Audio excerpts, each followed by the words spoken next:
ফলহারিণী কালী পূজা আগামী 26শে মে সোমবার যেটা অনুষ্ঠিত হবে সেটাকে শুধু পুজো বলে দেখবেন না। এই ফলহারিণী কালী পুজোর রাত্রে আপনি আপনার দুর্ভাগ্যকে হটিয়ে দিয়ে সৌভাগ্যকে বরণ করতে পারেন।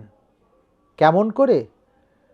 আর্থিক, মান যশ প্রতিষ্ঠা, খ্যাতি, সাংসারিক শান্তি যে কোনো দিকে ভালো করবার জন্য এদিন সন্ধ্যার পর 6টি মাটির প্রদীপ নিন। 6টি মাটির প্রদীপ।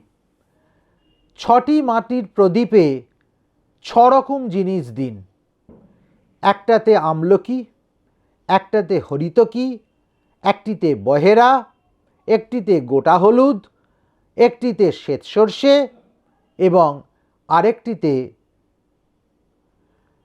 অপরাজিতা ফুল। এই 6টা জিনিস 6টা প্রদীপে দিন। ঘি দিয়ে প্রদীপ জ্বালুন। প্রদীপের মুখগুলো পরস্পর নিজেদের দিকে থাকবে। গোল করে প্রদীপগুলো সাজাবেন আর মাঝখানে সমস্ত শিখাগুলো থাকবে।